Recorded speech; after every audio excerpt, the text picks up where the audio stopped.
What's going on, guys? Riley here. Today I am back with Drona. What's up, Drona? How y'all doing, folks? Today, as promised, we are in a 2018 Ford Mustang 5-liter, this time equipped with a 10-speed automatic and the fancy digital dash, which I'll show you here in a minute. But this is a top-of-the-line 5-liter Mustang, pretty much every option. So you have fully loaded performance pack, 10-speed magnetic ride, digital gauge cluster, the upgraded sound system. It's got it all. So this is pretty much as good as it gets. So today we're going to be taking this car out and comparing it to the 6-speed manual that I reviewed not too long ago with Drona. So I'm excited for it. I've heard nothing but good things about this transmission and this car now that it's been revised, and should be fun. So it's currently like 40 degrees outside and extremely windy. So usually I'd be outside the car walking around, but I'll just show you guys some nice glamour shots instead. But I did not show you guys the key last video. So this is the new Mustang key. It has a little pony on the back and this.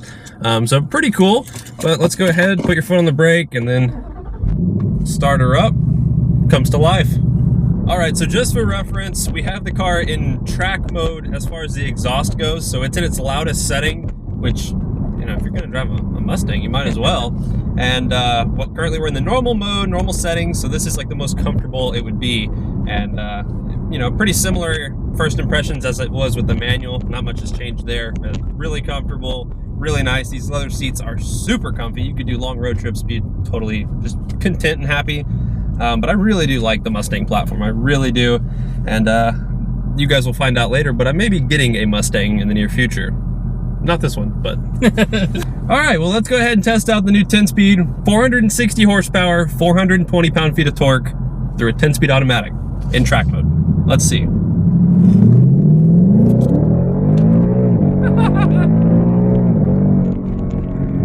Well, 0 to 60. Well, it was quick enough to knock this thing off the front dash here. I've never done a 0 to 60 run with things flying at me before. If you want me to. Okay. It shifts so smooth, like it's just like one gear, boom, into the other, like just one after another, and it drops gears so fast. In the past, when you really punch it in the Mustang, you'd be like, okay, waiting, and then it would kick in. It's just right there. How does this compare versus the Hellcat 8-speed automatic? So for the Hellcats, I think what Dodge has going for them is that they're so torquey. I mean, like, we'll compare it to a Scat Pack. That's kind of like apples to apples. So you have 475 pound-feet of torque in those, and so the torque can kind of make up for a little bit of the download power. Yeah. All right, so this is all normal, all in the car.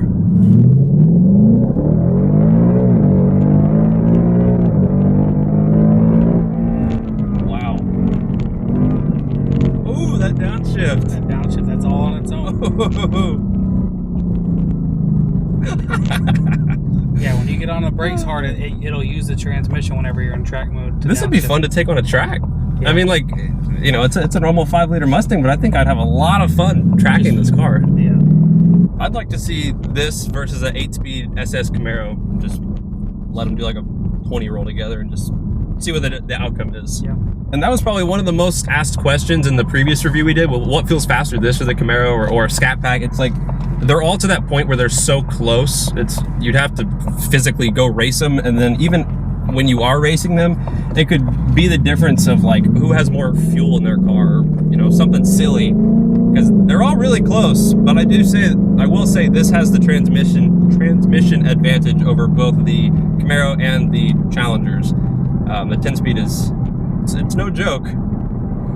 Now driving this, you were impressed when you drove this 6-speed manual. Mm-hmm. How does this feel versus that? Let's take your top 2 favorite beverages. Like for me, it'd be like Coke and Dr. Pepper.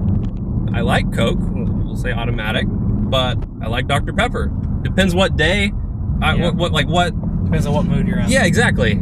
They're both so good at what they are. You have like the best automatic pretty much in the business for an affordable car, and then you have a really good manual. So it's tough. I don't know. I really don't know what I'd pick. But right now we're cruising at 40 miles per hour and we're in 9th gear, which is just weird looking at. Then you kind of get on just a little bit, it drops to 8th, and like there's still plenty of power in 8th. You don't have to drop from like 9th to 4th or something silly. Let it get a 10th. Go ahead and drop it and slam it down, see how far it drops. All the way to the floor. Go to the floor, let's go. Third gear drop from ninth gear. Yeah. Like that. He doesn't even hesitate to think about it at all. And we're in normal mode too. Yeah, that's not even in track mode at all. So now when it comes to what is the better car, the Mustang, Camaro, Challenger, that's up to you. I've driven all of them. I like all of them. And there's really no bad choice. It's one of those things, if you're in the market, go try to drive all of them. Go look at all of them, go sit in all of them, and pick the one that fits the best needs for you. I do know that the Mustang is definitely no slouch, and definitely don't cross it off your list without checking one out in person first, because they're freaking cool. And the 10-speed, that's a game changer. That is nice. It'll be interesting to see what Dodge and Chevy do to kind of, follow that up. Yep. I know Chevy and Ford kind of co-developed this transmission, but I don't know what Dodge is going to do. So now you guys are going to be doing the same supercharger stuff to these cars? Yeah, but instead of 670, your base model supercharger is going to be at 700 horsepower plus. 700 horsepower, and it's going to be around That's 40? Our phase one. Yeah, it comes down to the base model car. The good thing is we're starting off already for this year model pretty strong with good rebates. Oh, cool. So that'll help us try to keep closer to that price point. The difference is obviously this car starts out a little bit more expensive than the previous year model, plus the new supercharger is going to be more expensive because it's a larger unit. Okay. It's designed completely new from the ground up to be a refresh on the Eaton 2.3 going to the new design for Roush this year. So we're looking forward to that. There's information on our Facebook page about that as well. Just Autonation Ford? Autonation Ford Katy Roush on Facebook. We've got breakdowns on there that kind of show you all the differences of what you can expect for that new supercharger. We're expecting them to be available probably late next month, early March. It keeps getting pushed back. They're also going to run that same supercharger on the F-150 with upped horsepower for the 2018 models as well. So we'll say just over $40,000 for 700 horsepower. Plus. And they'll be warranted. There will be a full warranty, yeah. And then obviously if we can get a phase 2 unit going, I would imagine that's got to be upper 700s, if not getting close to that 800 mark too. The horsepower wars. Yeah, what a time to be alive. Okay, so we're back here at the dealership, and Drona has to go do adult responsibilities inside. Yeah, pretty much at work. But that means I get to play with this digital dash, which I'm going to show you guys here in a second. But Drona, thanks for having me out here, man. Glad to have you out here. Hopefully we can get him out here to drive one of these Roush trucks here pretty soon with a supercharger on it. I'm working on one of these 10-speed trucks as well. And how many 17 Mustangs do you still have that you're trying to get rid of? I just got the one left in the showroom. That's a 670 car, and I've got it discounted dirt cheap. So if anybody's interested in a 670 horsepower Mustang GT or Recaros, I've got one here available. Cool. And then as far as 18s go, y'all are just getting them in every week? Yeah, 18s are now starting to come in pretty quickly. This is probably the 5th or 6th of the 401s with the digital dash that we've had come in. That everyone has sold within the first day of being here, except for this one. We just brought it over from the dirt lot this morning. So they are going quick. If you know anybody that's interested, we're more than happy to discount the cars aggressively and try to get them moved as fast as possible. Cool. All right, so now we're going to take a look at this digital dash, which I've been playing with it, and there's all kinds of goodies in this thing. Now this car, I can pull the window sticker out actually right here for you guys. So this one, like I said earlier, this is the top of the line 5-liter Mustang. Window sticker on this one, $50,375. Now I'm with you, that's a lot of money for a Mustang. However, when you break it all down and see, what all is included with this car, it's actually not a bad deal. And if you're like me, you were probably a little bit disappointed when you found out you can only get this digital dash display when you basically get a premium model, which is kind of like, oh man, I just wanted the digital dash. But I would say it's totally worth it. This is probably the coolest dash I have ever seen on a affordable car. Obviously there's like Lamborghinis and stuff that have cool dashes, but this is cool. So let's check it out. All right, so currently we're in normal mode. Now, if I go ahead and bump this into Sport Plus mode, you'll notice, oh look, the gauges change. Now, if we go one up from there, we'll go to track mode, and the gauges change once again. Now, you'll see there's 3 gauges here in the middle. Now, if I press the pony button on the steering wheel and go to gauges and configure gauges, you get to pick from all of these different, cylinder head temperature, what is this, axle oil temperature, like what?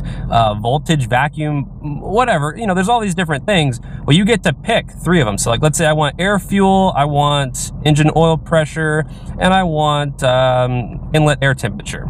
Cool. Then you just hit back again, and now those 3 are your, gauges right here in the center that you can monitor while on track. So now we'll hit the pony button once again, and you have different track apps you can go through. So, you know, you have the drag race countdown and all this fun stuff. You have the different exhaust modes you can play with. My mode, which I don't know what that is.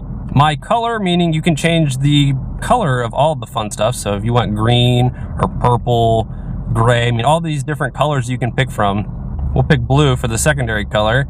Ambient light, you can have some ambient lightings, the color for that, if I want it green. But you get the point. You can basically customize the color of literally everything here on the dash. Now also, if we go back to the steering wheel and hit this little settings button, you can go play with all the different things such as fuel economy, tire pressure, trip stuff. What else is there? Driver assist, which would be all that stuff. Speedometer, advanced settings, you know, you get the point. So that is your basic overview of the new fancy gauge cluster for the 2018 Mustangs, the 10-speed automatic, and just the whole, you know, rest of the 2018 5.0 Mustang in general.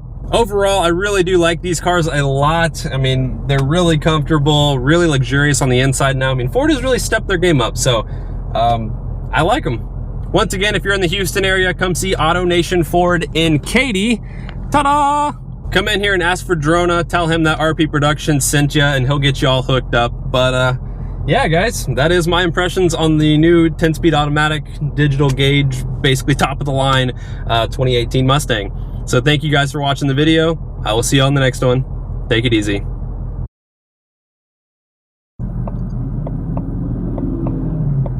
The guy in the Scat Pack was checking us out. It's pretty common.